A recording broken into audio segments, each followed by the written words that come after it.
नमस्कार। आपके अपने चैनल पर मैं वंदना आपका स्वागत करती हूँ।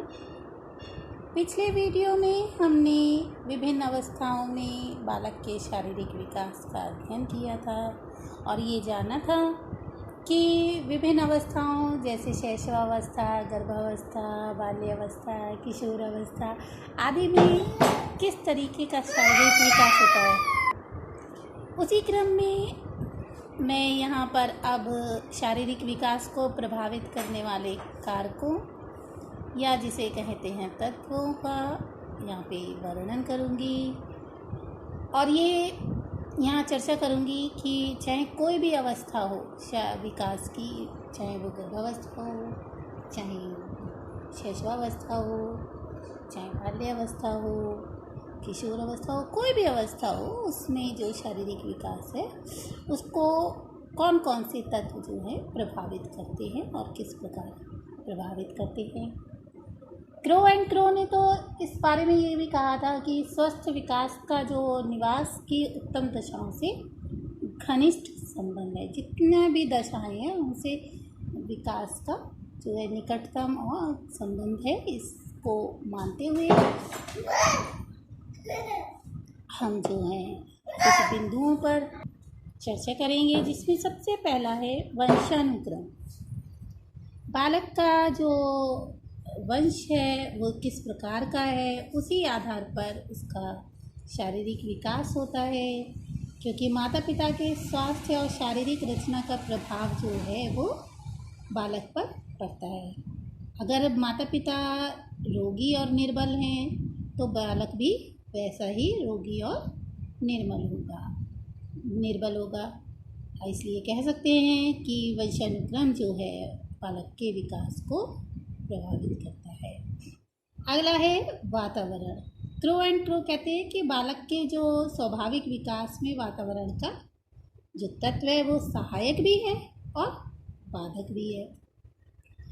जैसे यदि शुद्ध वायु, पर्याप्त धूप और स्वच्छता, ये तीनों चीज़ें नहीं होंगी तो बालक का शरीर जो है वो किसी ना किसी रोग का शिकार बन जाएगा और वह अपने शारीरिक विकास को प्रभावित कर देगा। जैसे पर्याप्त धूप का सेवन नहीं करने वाले बालकों को क्या हो जाता है, सर्दी है, जुकाम है, आँखों की कमजोरी। तो इस तरीके से जो है वो हम कह सकते हैं कि वातावरण से तो वो बालक के शारीरिक विकास को प्रभावित करता है। अगला है पौष्टिक भोजन। सोरेनसन कहते हैं कि पौष्टिक भोजन थकान का प्रबल शत्रु और शारीरिक विकास का परम मित्र है। इनका कथन कितना सही है, क्योंकि पौष्टिक भोजन मिलेगा तो बालक को थकान भी नहीं होगी और उसका शारीरिक विकास कैसा होगा, बहुत ही उत्तम श्रेणी का होगा। इसलिए बालक के श्रेष्ठ शारीरिक विकास के लिए पौष्टिक भोजन दिया जाना बहुत ज़रूरी है। अगला है नियमित दिनचर्या। नियमित दिनचर्या जैसे उत्तम स्वास्थ्य की क्या है, आधारशिला है। बालक के खाने, सोने, खेलने, पढ़ने सभी का समय निश्चित होना चाहिए। इन सब कार्यों के नियमित समय पर होने से उनके स्वास्थ्य विकास में बहुत कम बाधाएं आएंगी। तो नियमित दिनचर्या इसका एक तत्व बनता है। अगला है निद्रा व विश्राम। शरीर के स्वस्थ विकास के लिए नींद भी बहुत ज़रूरी है और विश्राम भी। इसलिए जब शैशवावस्था होती है तो शिशु को ज़्यादा से ज़्यादा क्या देना चाहिए, सोने देना चाहिए। सब लोग कहते हैं सोने, आराम से सोने देना चाहिए। 3-4 वर्ष के शिशु के लिए क्या है, 12 घंटे तो कम से कम वो सोए। और बाल्यावस्था और किशोरावस्था में लगभग कितने घंटे की नींद बताइए, 10 या 8 घंटे की नींद जो होती है वो पर्याप्त होनी चाहिए। कहने का मतलब सिर्फ इतना है कि इतना विश्राम मिलना बहुत ज़रूरी है। किसी भी अवस्था की बात करें तो कि जो भी है क्रियाशीलता से उत्पन्न हुई थकान दूर हो जाए, क्योंकि थकान क्या है, विकास में बाधक सिद्ध होती है। अगला है प्रेम। बालक के उचित शारीरिक विकास का आधार प्रेम है। यदि उसे अपने माता पिता से प्रेम नहीं मिलता तो वो दुखी रहता है। दुखी रहने से उसका खाना पीना दिनचर्या सब पे क्या होता है, प्रभाव पड़ता है। तो ये जब इन पर प्रभाव पड़ेगा, और कारण क्या है, प्रेम। तो इसलिए जो है प्रेम का होना भी बहुत आवश्यक है, चाहे वो किसी भी दृष्टि से, समाज के हर अंग से बालक को प्रेम का जो है पोषण मिलना चाहिए। अगला है सुरक्षा। बालक के सम्यक विकास के लिए उसमें सुरक्षा की भावना होना बहुत जरूरी है। इस भावना के अभाव में क्या होगा, बालक भय का अनुभव करने लगता है और उसका आत्मविश्वास खो जाता है, जिससे क्या होता है, उसका शारीरिक विकास हो या और भी बहुत सारे विकास उससे प्रभावित होते हैं। अगला है खेल व व्यायाम। शारीरिक विकास के लिए खेल और व्यायाम के लिए तो विशेष रूप से ध्यान देना चाहिए। छोटा बच्चा तो क्या है, पलंग पर लेटे लेटे हाथ पैर हिलाकर अपना पर्याप्त व्यायाम कर लेता है, लेकिन जो बड़े थोड़े से बालक हैं उनके लिए तो खुली हवा में जो है खेल और व्यायाम की व्यवस्था करनी चाहिए, ताकि उनके शरीर के प्रत्येक अंग का संचालन बहुत अच्छे से विकसित हो सके। अगला है सामाजिक और आर्थिक स्तर।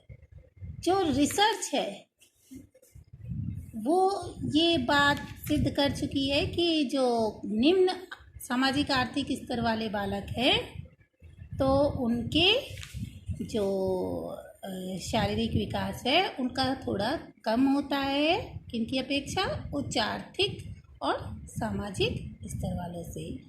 अर्थात उच्च स्तर के जो बालक होते हैं जिनका सामाजिक और आर्थिक स्तर अच्छा होता है तो वह उत्तम श्रेणी का अपना शारीरिक स्वास्थ्य प्राप्त करते हैं, क्योंकि क्या है, उनका जो है खान पान, रहने सहने की सुविधाएं ये सब ज़्यादा मात्रा में होती है, और तो ये क्या होता है, ये इसका प्रभाव तो पड़ता है।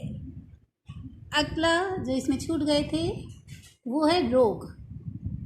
रोग देखिए, शारीरिक बीमारियां क्या होती है, बालकों के शारीरिक विकास को बहुत महत्वपूर्ण ढंग से प्रभावित करती हैं, और ज़्यादा समय तक रहने वाले रोग तो शारीरिक विकास को बहुत ज़्यादा प्रभावित करते हैं। इससे क्या होता है कि बालक का जो शारीरिक विकास है, यदि छोटे बचपन में उसको ऐसा रोग लग जाए तो उसका विकास जो होता है या तो मंद हो जाता है या फिर क्या होता है, वो रुक जाता है, अवरुद्ध हो जाता है। तो इसलिए रोग एक विशेष कारक बनता है उसके शारीरिक विकास पर। और इसके बाद है अंतःस्रावी ग्रंथियाँ। जो हमारे अंदर ग्लैंड्स हैं तो वो एक हार्मोन सीक्रेट करते हैं, तो वो जो है शारीरिक विकास को प्रत्यक्ष रूप से प्रभावित करता है। जैसे उदाहरण देखें तो हड्डियों का विकास जो है वो एक ग्लैंड है जिसका नाम है पैराथायराइड ग्लैंड, उससे निकलने वाले हार्मोन्स पर निर्भर करता है। तो अगर ये क्या होगा, कम या ज़्यादा होगा तो हड्डियों का विकास क्या होगा, वह भी मंद, तीव्र या क्या हो जाएगा, अवरुद्ध हो जाएगा। तो अंतःस्रावी ग्रंथियां भी शारीरिक विकास को विशेष रूप से प्रभावित करती हैं। एक जो और है जिस बहुत सारे ऐसे कारक बन जाते हैं, लेकिन उन सबको अलग अलग तो बहुत सारे हो जाएंगे, तो इसलिए मैंने उसको एक पॉइंट में ले लिया है, अन्य कारक में। अब अन्य कारक में आप कैसे लिख सकते हैं कि शारीरिक विकास को अन्य कारक में, जैसे दुर्घटना है, दुर्घटना से क्या होगा, कोई भी शारीरिक विकृति हो सकती है, उसमें अयोग्यता आ सकती है।